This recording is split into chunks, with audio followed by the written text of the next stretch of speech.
اعوذ باللہ من الشیطان الرجیم بسم اللہ الرحمن الرحیم آمن الرسول، ایمان لایا رسول، بما انزل الیہ، اس چیز پر جو اس کی طرف نازل کی گئی ہے، من ربہ، اس کی رب کی طرف، یعنی رسول پر جو اپنے پروردگار اللہ تعالیٰ کی طرف سے قرآن، شریعت، دین نازل ہوا ہے، اس پر خود رسول بھی ایمان لایا، والمؤمنون، اور تمام مومن بھی ایمان لائے جو صحابہ اکرام تھے، کل آمنا، تمام کے تمام ایمان لائے، کس پر؟ باللہ، اللہ تعالیٰ پر، وملائکتہ، اور اس کے فرشتوں پر، وکتبہ، اور اس کی کتابوں پر، ورسلہ، اور اس کے رسولوں پر، لا نفرق بین احد من رسلہ، اور وہ یہ کہتے ہیں کہ ہم نہیں تفریق کرتے، نہیں فرق کرتے اس کے رسولوں میں سے کسی ایک کے درمیان، وقالو، اور یہ بھی کہتے ہیں کہ سمعنا واطعنا، انہوں نے یہ بھی کہا کہ ہم نے سن لیا اور ہم اطاعت کرتے ہیں، غفرانک، تو اے اللہ، ربنا، اے ہمارے رب، تمہاری بخشش ہمیں چاہیے، آپ ہماری مغفرت فرما دیجئے، بخشش چاہتے ہیں، وَإِلَيْكَ الْمَصِيرُ، اور آپ کی طرف ہی لوٹ کر جانا ہے۔ سورہ بقرہ کی آیت نمبر 285 آج کے درس میں تلاوت ہوئی ہے۔ سب سے پہلے ربط آیات کیا ہے، اس آیت کا پچھلے آیتوں کے ساتھ ربط کیا ہے؟ گزشتہ آیت میں محاسبے کا تذکرہ تھا کہ جو کچھ تمہارے دلوں میں ہے اسے ظاہر کرو یا چھپاؤ، اللہ تعالیٰ تم سے اس کا حساب لے گا۔ جب یہ آیت نازل ہوئی تو اس نزول آیت پر صحابہ اکرام کو سخت تشویش ہوئی، سخت خطرہ پیش آیا کہ اگر غیر اختیاری خیالات پر، جن خیالات پر ہمارا اختیار ہی نہیں ہے، خود بخود آ جاتے ہیں، ان غیر اختیاری خیالات پر بھی اگر انسان کی گرفت ہو گئی تو نجات مشکل ہو جائے گی، پھر تو بچنا مشکل ہو جائے گا، کوئی راستہ ہی نہیں ہے۔ تو صحابہ اکرام نے اپنی اس تشویش کا ذکر حضور نبی کریم صلی اللہ علیہ وسلم کی خدمت میں آ کے کیا۔ تو آپ علیہ الصلوۃ والسلام نے ارشاد فرمایا کہ آپ لوگ یہودیوں کی طرح یہ نہ کہو جیسا کہ یہودیوں نے، بنی اسرائیل نے اپنے نبی حضرت موسیٰ علیہ السلام کو کہا تھا، سمعنا وعصینا، کہ ہم نے سن لیا لیکن ہم نے انکار بھی کیا، ہم نہیں مانتے اس کو۔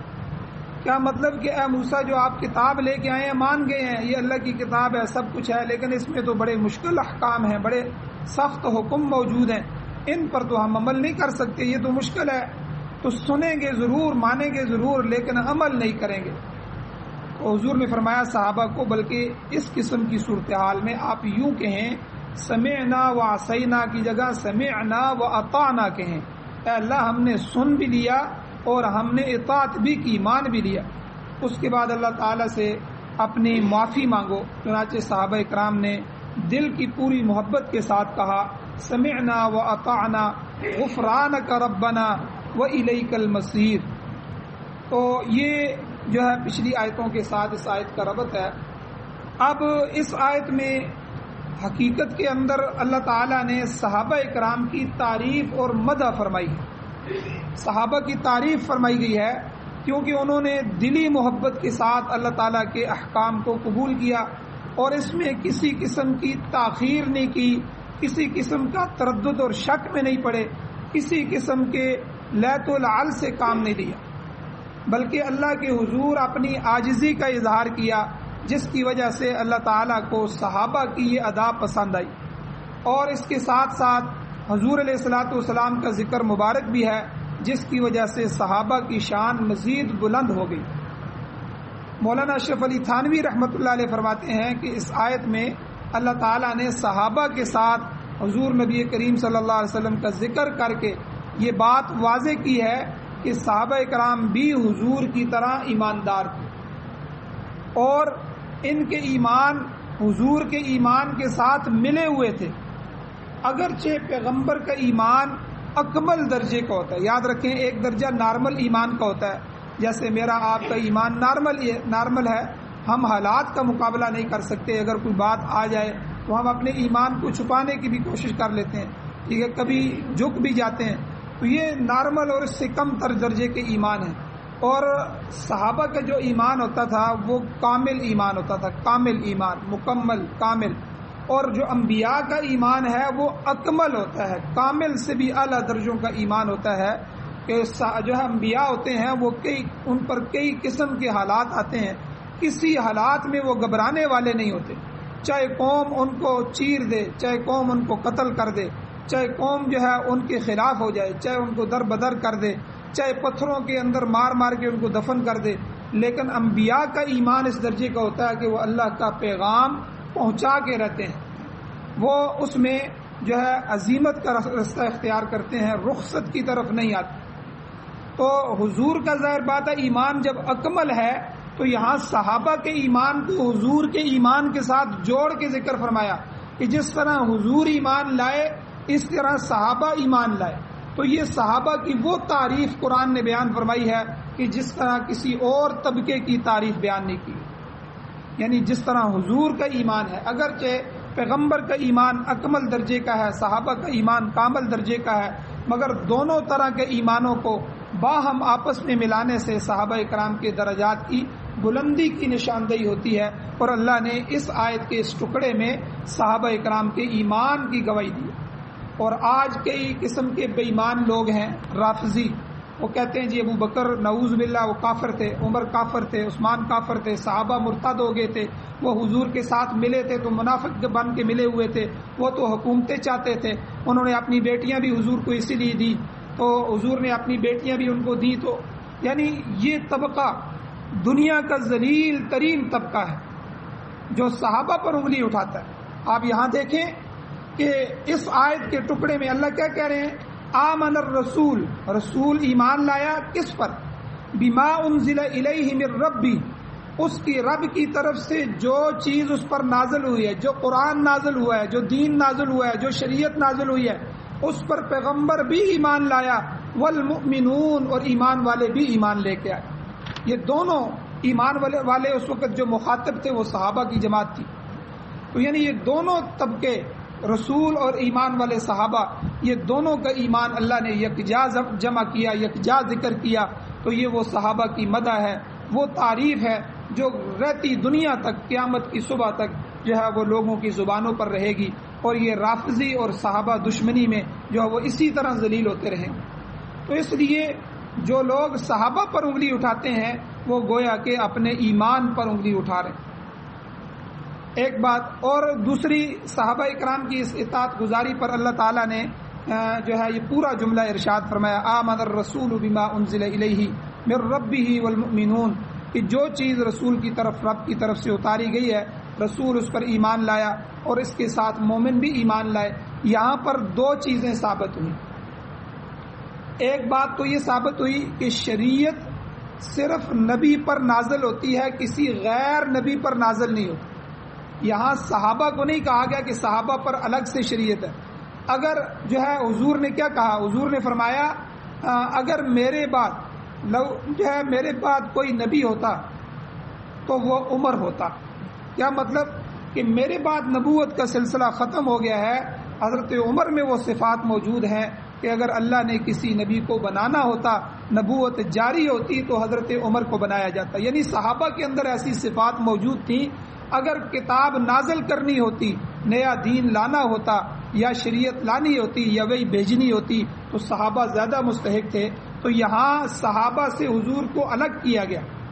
آمن الرسول بما انزل الیہ، جو اس رسول کی طرف نازل ہوا، من ربہ، اس کی رب کی طرف سے، اس پر رسول ایمان لایا، والمؤمنون، مؤمنون کو الگ کیا گیا. تو اس پہلے جملے سے پتہ چلا کہ جو ہے شریعت صرف نبی پر نازل ہوتی ہے، غیر نبی پر نازل نہیں ہوتی.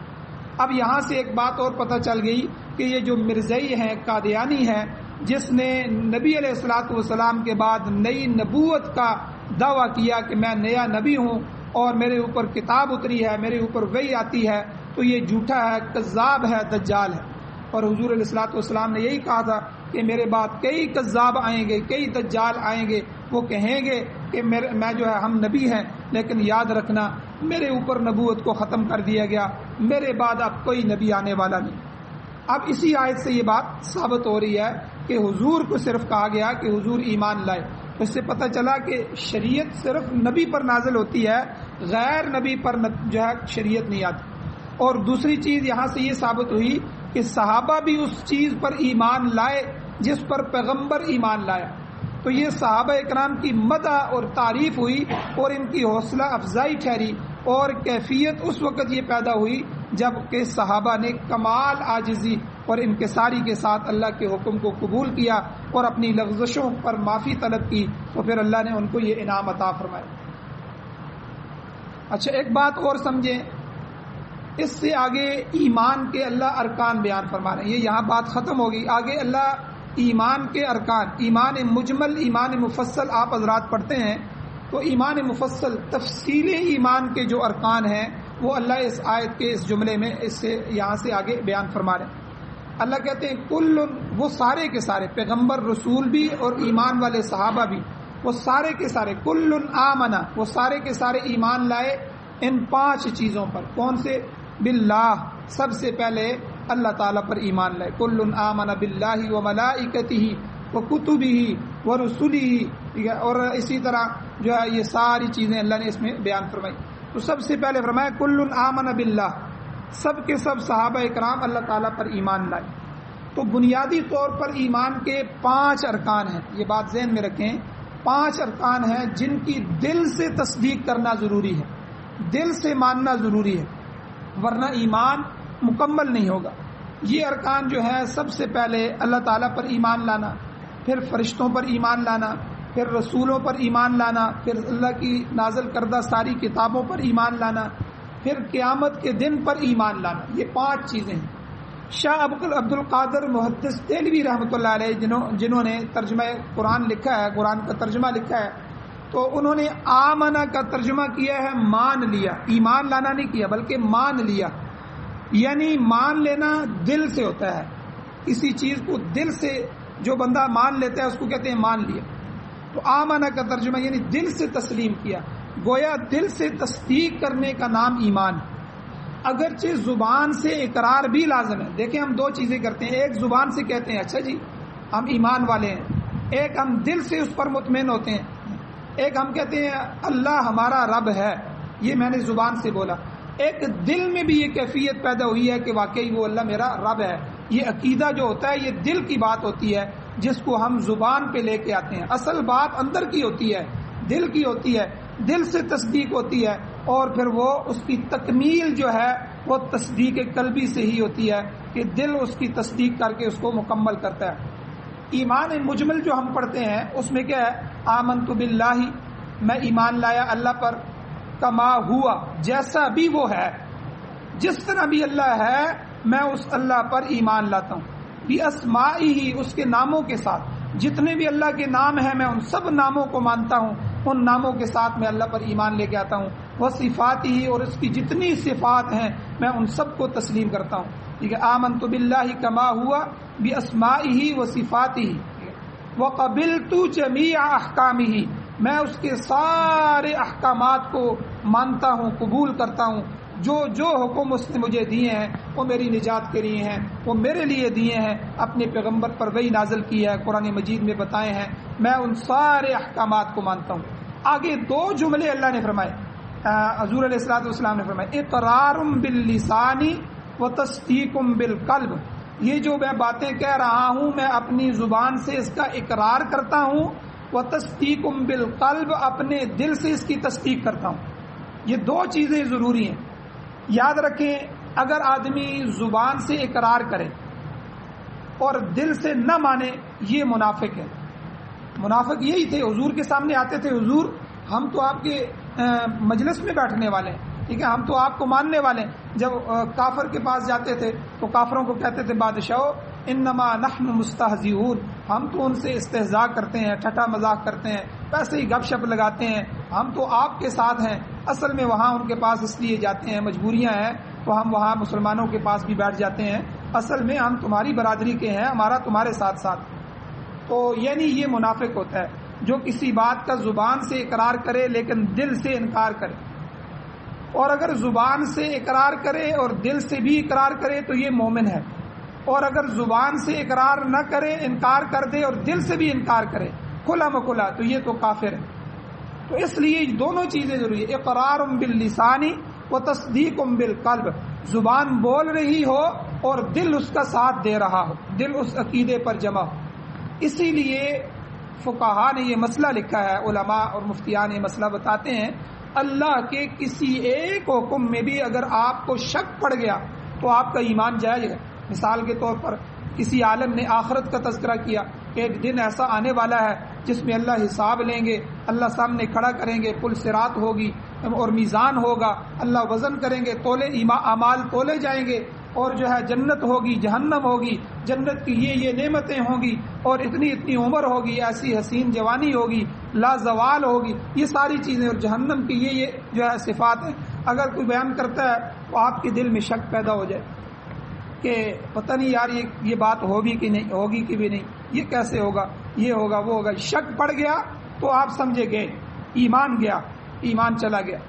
تو اس لیے کیونکہ دل سے الذین یؤمنون بالغیب، یہ ایمان والوں کی صفت ہے کہ وہ غیب پر ایمان رکھتے ہیں، جو چیزیں انہیں نظر نہیں آتی، فرشتے نظر نہیں آ رہے، اللہ کے رسول کو انہوں نے نہیں دیکھا، پہلے رسولوں کو نہیں دیکھا، فرشتوں کو انہوں نے نہیں دیکھا، ٹھیک ہے، اور اسی طرح آخرت کا تذکرہ سنتے ہیں لیکن آخرت نہیں دیکھی، جنت جہنم حضور نے جا کر دیکھی ہے، معراج کے وقت ہم نے نہیں دیکھی، ہم بن دیکھے ان پر ایمان لاتے ہیں۔ اور ایسا ایمان لاتے ہیں، ایمان کہتے ہیں یہی ہے کہ جہاں زبان سے ہم اقرار کرتے ہیں وہاں اس کی تکمیل ہم جو ہے تصدیق قلبی کے ساتھ کرتے ہیں، ہمارا دل بھی اس کو مانتا ہے واقعی جو اللہ اور اللہ کے رسول نے فرمایا وہ سچ فرمایا ہے، اس میں کسی قسم کا کوئی شبہ اور کوئی شک نہیں، یہ ایمان۔ اچھا، ایمان کے ان 5 چیزوں میں سے 5 ارکان کی میں تفصیل بیان کرنا چاہتا ہوں۔ ان میں سے سب سے پہلے کل آمن باللہ، کہ یہ سارے کے سارے ایمان لائے اللہ پر۔ ایمان باللہ کا درجہ سب سے پہلے، یعنی اللہ تعالیٰ کے وجود کا قائل ہونا کہ اللہ موجود ہے، کیونکہ یہ بنیادی چیز ہے جس پر ایمان ضروری ہے۔ اور صرف وجود پر ایمان نہیں لانا بلکہ اللہ واجب الوجود ہے، اللہ کا وجود بھی ہے اور اللہ واجب الوجود ہے۔ واجب الوجود یعنی اس کا وجود خود بخود ہے، کسی دوسرے کا دیا ہوا بنایا ہوا نہیں ہے۔ اللہ کے علاوہ جتنی چیزیں بھی آپ دیکھیں گے، ہر چیز کا جو وجود ہے وہ اس میں 2 چیزیں ہیں، ایک تو وہ عطا کیا ہوا ہے، اللہ کا دیا ہوا ہے، دوسرا وہ عارضی ہے، ایک دن ختم ہونے والا ہے۔ یہ 2 چیزیں ہر چیز میں پائی جاتی ہیں، لیکن اللہ کی ذات واجب الوجود ہے کہ اس کو کسی نے بنایا نہیں، اس کو جو وجود ہے وہ کسی نے دیا نہیں، بلکہ اللہ کا وجود ذاتی ہے، وہ خود بخود موجود ہے۔ اور اس جو ہے اسی طرح اللہ تعالیٰ ایک واحد ذات ہے جو واجب الوجود ہے۔ اللہ جو نام ہے نا، اللہ، یہ اللہ تعالیٰ کا ذاتی نام ہے، اس کے ذات کا نام ہے۔ جس طرح میرا آپ کا ایک ذاتی نام ہوتا ہے، گاڑیوں کا کسی چیز کا ایک ذاتی نام ہوتا ہے، باقی نام آپ اس کو دے دیں کنیت ہو جائے گی، اس کی کنیت ہم بیان کر دیں گے، لقب بیان کر دیں گے، لیکن ذاتی نام ایک ہی ہوتا ہے۔ اللہ یہ اللہ تعالیٰ کا ذاتی نام۔ اس لفظ میں یہ چیز پائی جاتی ہے کہ واجب الوجود کسے کہتے ہیں، اس کی تعریف کیا ہے؟ المستجمع لجمیع صفات الکمال۔ واجب الوجود وہ ذات ہے جس میں تمام صفات کمال پائی جاتی ہیں، کمال کی جتنی صفتیں ہیں وہ ساری کی ساری اللہ کی ذات میں پائی جاتی ہیں۔ دوسری چیز، وہ ذات مبرئ عن النقص والزوال، وہ ذات ہر عیب اور ہر نقصان سے پاک ہے۔ دونوں چیزیں ضروری ہے، کمال کی تمام صفات اس ذات میں پائی جاتی ہیں اور نقص اور عیب کی ہر صفت سے اللہ پاک، وہ ہمیشہ سے ہے، اس ذات میں نہ کوئی عیب ہے نہ کوئی نقصان والی چیز ہے، ہمیشہ ہے اور ہمیشہ دائم اور قائم رہے گا، اسے کبھی زوال نہیں آئے گا۔ اللہ کو کبھی زوال نہیں ہے، دنیا ٹوٹ جائے گی، ہم نے ختم ہو جانا ہے، دنیا کا جو ہے تتر بتر ہو جائے گا، لیکن اللہ کی ذات پہلے سے موجود ہے، ہمیشہ موجود رہے گی، اس کی ذات کو کوئی زوال نہیں، ابد الآباد سے ہے، ابد الآباد رہے گی، قائم دائم رہنے والی ذات ہے، وہ حی ہے اور قیوم ہے۔ اسی طرح فارسی زبان میں جب خدا بولا جاتا ہے، خدا جو ہے یہ عربی کا لفظ نہیں ہے، خدا فارسی کا لفظ ہے، تو جب اس کا ترجمہ کیا جاتا ہے فارسی میں اس کا ترجمہ یہی ہے خود آ، یعنی اللہ کا مطلب کیا ہے؟ خدا کا خدا، یعنی وہ ایسی ذات ہے جو خود بخود موجود ہے، واجب الوجود ہے، یہ خدا کا من ہے۔ تو وہ ہستی جو خود بخود ہے اور کسی دوسرے کی محتاج نہیں ہے، گویا یہ لفظ بھی واجب الوجود کے یہ من ہے کہ وہ ذات خود بخود ہے، اور جتنی بھی کمال کی صفات ہیں تمام کی تمام جمیع صفات کمال اس کے ساتھ وہ متصف ہے، اور ذات نقص اور زوال جیسی صفات سے اللہ پاک ہے۔ اب اللہ تعالیٰ کی دونوں قسم کی صفات قرآن مجید میں ذکر ہوئی ہیں، مثبت اور منفی، یاد رکھیں دونوں قسم کی صفات جو ہیں وہ اللہ کی ذکر ہے۔ صفات کمال کا جو ذکر قرآن مجید میں موجود ہے انہی میں سے اللہ کی جو ہے پہچان ہوتی ہے، انہی کے ساتھ۔ ان صفات میں کیا ہے؟ الرحمن، الرحیم، المالک، القہار، الستار، الصمد، الغنی، الحی، القیوم وغیرہ وغیرہ، یہ جتنی بھی صفات یہ مثبت ان کو کہتے ہیں، یہ سب وجودی اور مثبت صفات ہیں۔ جس طرح مثبت صفات اللہ کی ہیں اسی طرح سلبی اور منفی صفات بھی اللہ کی ہیں۔ منفی صفات کیا ہیں؟ مثلا اللہ لم یلد ہے، اللہ کی کوئی اولاد نہیں ہے۔ ولم یولد، اللہ سے کوئی اولاد نہیں ہے۔ جب اللہ کسی کی اولاد نہیں ہے، اللہ کو کسی نے پیدا نہیں کیا، اللہ کو کوئی مائی باپ نہیں ہے، تو اللہ کی بھی آگے کوئی اولاد بیٹا بیٹی نہیں ہے۔ اور لم یتخذ ولدا، قرآن نے کہا اللہ نے کوئی کسی قسم کی اولاد نہیں بنائی۔ ولم تکن لہ صاحبہ، اللہ کے لیے کوئی بیوی نہیں ہے، قرآن نے اس کی بھی نفی کی۔ یہ منفی اور سلبی صفات ہوتی ہیں، یہ بھی اللہ تعالیٰ کے اندر پائی جاتی ہیں کہ اللہ اولاد سے پاک ہے، نہ اس کی بیوی ہے، نہ اس کو کسی نے جنا ہے، نہ اس نے کسی کو جنا ہے۔ اور اسی طرح اللہ نہ کھاتا ہے نہ پیتا ہے، یہ بھی منفی سلبی صفات ہیں۔ اللہ کھانے سے پاک ہے، اللہ پینے سے پاک ہے۔ آیت الکرسی میں اللہ نے فرمایا لا تأخذہ سنۃ ولا نوم، اللہ کو نہ اونگ آتی ہے نہ نیند آتی ہے۔ نیند تو بہت بڑی بات، اللہ اونگتا بھی نہیں ہے۔ اللہ اونگنے سے، اللہ نیند سے پاک ہے، کیونکہ ہمیں تھکاوٹ ہوتی ہے، انسان ہے تھک جاتا ہے، تھکاوٹ کے بعد آرام کی ضرورت ہوتی ہے۔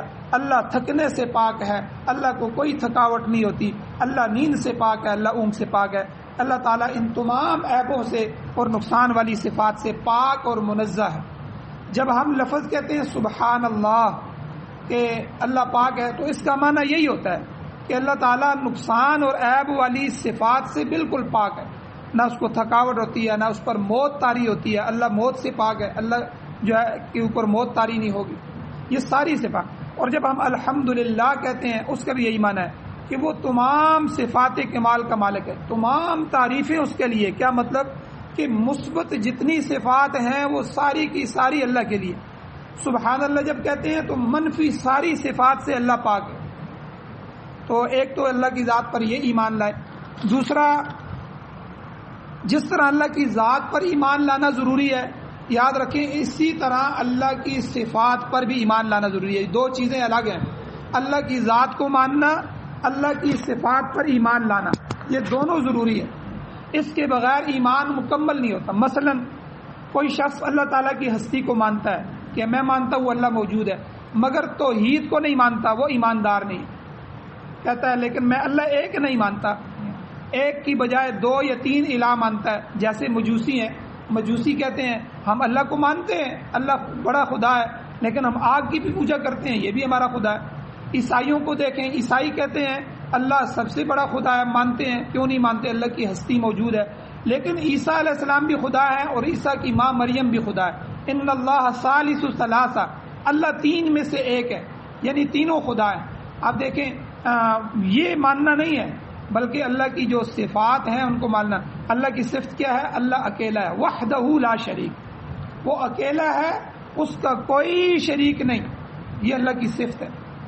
اب اس کو وہی مانے گا جو صرف اللہ کی ہستی کو ایک مانے گا، اللہ کی ذات کے ساتھ کسی اور کو الہ نہیں مانے گا۔ اگر توحید میں خرابی آ گئی، یاد رکھیں وہ انسان کافر ہو جائے گا، اس کا ایمان ضائع ہو جائے گا۔ حضرت امام شاہ ولی اللہ محدث دہلوی رحمۃ اللہ علیہ فرماتے ہیں کہ اگر کوئی شخص خدا کی ہستی کو ماننے کے باوجود کہتا ہے کہ اللہ تعالیٰ ہدایت کے لیے رسول نہیں بھیجتا، رسولوں کا انکار کرتا ہے، پھر بھی وہ کافر ہو جاتا ہے، کیونکہ رسول مبعوث کرنا یہ بھی اللہ کی صفت ہے۔ اللہ رسولوں کو بھیجنے والے ہیں، یہ اللہ کی صفات میں سے اللہ کی صفت ہے، اس نے اللہ کی صفت کا انکار کر دیا۔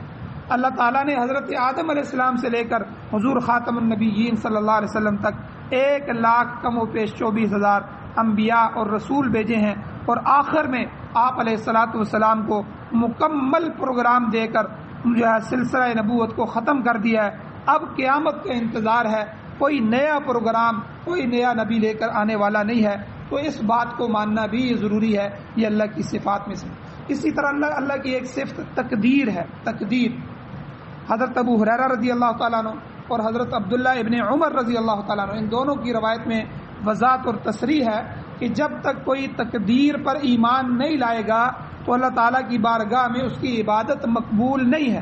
یہ حضرات فرماتے ہیں چاہے وہ احد پہاڑ کے برابر سونا اللہ کے راستے میں خرچ کر دے تو تب بھی تقدیر پر ایمان نہیں رکھتا تو وہ مومن نہیں ہے۔